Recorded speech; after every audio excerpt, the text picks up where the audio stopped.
क्षेत्र में जो है वहाँ पे। चलिए जवाब लेते हैं। देखिए इस सवाल में बहुत सारे आरोप भी हैं जो उचित नहीं है। कि ये हर जिले की अलग बात है, हर स्कूल के अलग तरीके हैं, अलग एडमिनिस्ट्रेटिव पर्सन है जो उसे हेड करते हैं। तो बहुत सारे ऐसे सरकारी स्कूल जो हमारे डेली नज़र में भी आते हैं जहाँ पे बच्चों को बचाते पढ़ाई कराई जाती है। कुछ आइडल स्कूल भी हैं जहाँ के प्रिंसिपल महोदय, प्राचार्य महोदय बहुत ही प्रोएक्टिवली बच्चों को बताते हैं। कई लोगों के बारे में हमने सुना है कि वो उनके घर जाके भी पढ़ाते हैं। मैं यहाँ पे इस क्वेश्चन के माध्यम से आपको पॉलिसीज गवर्नमेंट की नहीं बताना चाहता हूँ, क्योंकि मैं एक करियर काउंसलर हूँ। तो मैं आपको ये एक बात बता दूं कि डिफ़िकल्ट सिचुएशन हर किसी के साथ है, चाहे आप गवर्नमेंट स्कूल के स्टूडेंट हैं या प्राइवेट स्कूल के इंस्टीट्यूशन के स्टूडेंट हैं। अगर आपने बच्चे को थोड़ा सा गाइडलाइन शुरुआत के दिनों में दिया होता कि आप रिसर्च करो, इंटरनेट पे हर चीज़ अवेलेबल है। एक पढ़ने वाले बच्चे को अगर पढ़ना है तो ना उसे पढ़ाई के लिए पर्याप्त पैसा ना होना रोक नहीं सकता। आपके पास सिर्फ इंटरनेट होनी चाहिए। जो इस देश के जो गवर्नमेंट आंकड़े हैं उसके हिसाब से ऑलमोस्ट बहुत अच्छे फिगर्स हैं कि हर बच्चे के पास घर में एक ना एक स्मार्टफोन विथ इंटरनेट है। ये बहुत मुश्किल है आज के डेट में मानना कि इतनी सारी चीज़ें नहीं होती हैं, क्योंकि बच्चे खुद जब टीनेज क्रॉस करते हैं तो वो बेसिकली पढ़ाई के बहुत इंपॉर्टेंट पड़ाव पे होते हैं। और टीनेजर बच्चे के पास एंड्रॉयड मोबाइल, स्मार्टफोन नहीं हो, इंटरनेट नहीं हो, ये बहुत ही मुश्किल से समझ आता है। हाँ, मगर सिचुएशन किसी के लिए भी कुछ भी हो सकते हैं। तो अगर बच्चे को पढ़ने की इच्छा है तो मोबाइल पे सिर्फ फेसबुक यूज करने के बजाय बच्चा अगर कुछ रिसर्च का टॉपिक खोजे, यूट्यूब पे खोजे, तो गवर्नमेंट स्पॉन्सर्ड इतने सारे चीजें हैं जिससे बच्चे पढ़ाई कर सकते हैं।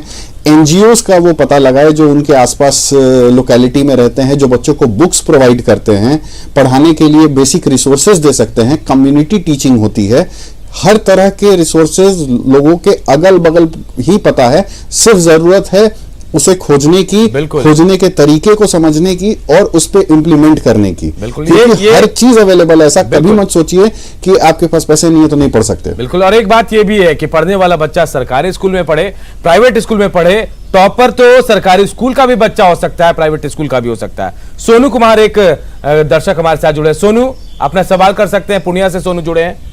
जी नमस्ते सर। नमस्ते जी, हम कहना चाहते हैं खान सर जो पढ़ा रहे हैं जी जी सर, हम लोग को बहुत अच्छा लग रहा है सर। जी जी, और टीचर का कोई जाति नहीं होना चाहिए सर। चलिए, बिल्कुल आपने सही कहा, टीचर की कोई जाति नहीं। लेकिन हमारा कार्यक्रम सीबीएसई की 12वीं बोर्ड को लेकर जुड़ा है। तमाम दर्शक हमारे साथ जुड़े हैं। मैं पीके सिंह जी आपके पास आऊंगा। कुछ छात्र ऐसे भी थे जिनसे हमारे जो सहयोगियों ने सवाल पूछा तो वो मायूस थे। क्या उनको मौका मिल सकता है अगर रिजल्ट जो आ जाए और संतुष्ट नहीं है वो, तो उन्हें क्या लिखित एग्जाम का मौका मिलेगा? जी, कल ही सीबीएसई ने एक नोटिफिकेशन जारी किया है, रिटन जी। संयम भारद्वाज जी के साइन से वो जारी किया गया है। उसमें क्लियर कट लिखा हुआ है कि जो बच्चे स्कूल द्वारा प्रिपेयर्ड जो रिजल्ट है उससे अगर संतुष्ट नहीं होंगे तो पूरे देश में अगर नॉर्मल स्थिति फिर से बहाल हो जाती है तो सीबीएसई दोबारा उनको अपॉर्चुनिटी देगी और वो बच्चे फिर से पेन पेपर टेस्ट देके अपना अगर इम्प्रूवमेंट करना चाहते हैं तो कर सकते हैं। तो जो संशय है बच्चों के मन में कि केस आता है जी, संशय है बच्चों के मन में कि वो परीक्षा दे पाएंगे या नहीं दे पाएंगे, मौका मिलेगा उनको, ये कह सकते हैं हम?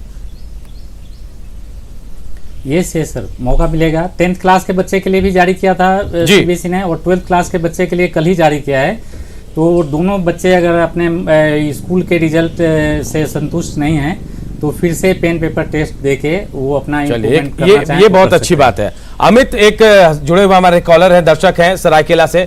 अमित शर्मा, अपना सवाल कर सकते हैं आप।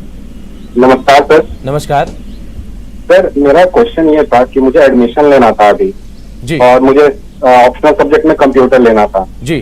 तो मेरे मार्क्स के कारण, पुराने मार्क्स के कारण मुझे वो दिया नहीं जा रहा। मुझे फोर्स किया जा रहा है कि मैं कॉमर्स लूं जी, या फिर मतलब दूसरे सब्जेक्ट ले लूं, लेकिन मुझे मेरा जो पसंद है, जिसमें इंटरेस्ट है, वो नहीं दिया जा रहा है जी।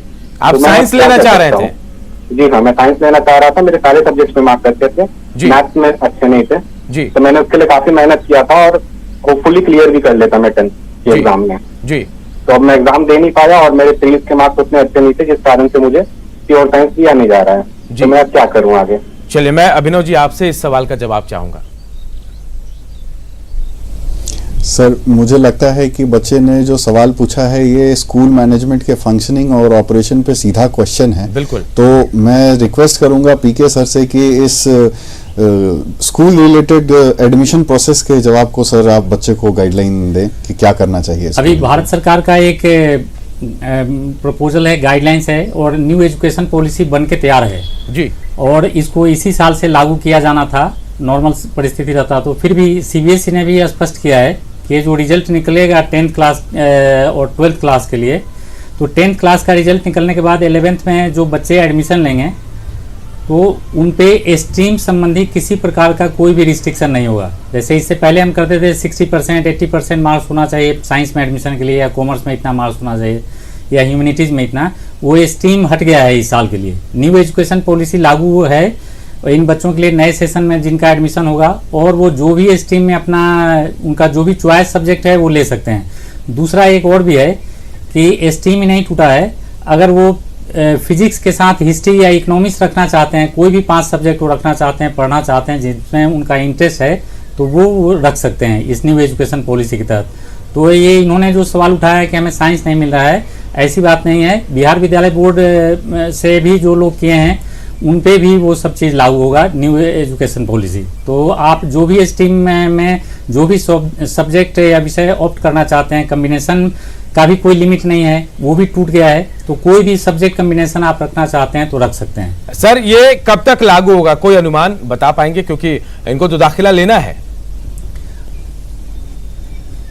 इनको दाखिला लेना है, ये सही है, लेकिन दाखिला अभी तो प्रारंभ ही नहीं हुआ है। बिहार विद्यालय के बारे में अभी एक बच्चे ने पूछा था और बोला कि बिहार में ऐसा ही है, लेकिन अपने आप को हीन समझना ये बहुत ही गलत है। बिल्कुल। बिहार ही एक ऐसा स्टेट है जो पूरे इंडिया में सबसे पहले बोर्ड का परीक्षा कंडक्ट कराया है, और किसी स्टेट में परीक्षा नहीं हुआ है। और पटना यूनिवर्सिटी अभी डिसाइड करेगी, पाटलिपुत्रा यूनिवर्सिटी और जो यूनिवर्सिटी है बिहार के, तो जब अभी तो लॉकडाउन चल ही रहा है, कंटिन्यू है, तो जैसे ही परिस्थितियां नॉर्मल होगी एडमिशन प्रोसेस स्टार्ट होंगे और ये अपना एडमिशन ले सकते हैं, और उसमें भी वहाँ पे लागू होगा। और बिहार में भी बहुत सारे बदलाव हुए हैं। इसके अध्यक्ष आनंद किशोर साहब हैं और उन्होंने बहुत ही ज़्यादा इसमें परिवर्तन लाया। अभी देखिए, पिछले बार जो बोर्ड के बच्चे जो एग्ज़ाम देने हैं उनका नाम और रोल नंबर सब कुछ उसमें प्रिंटेड है।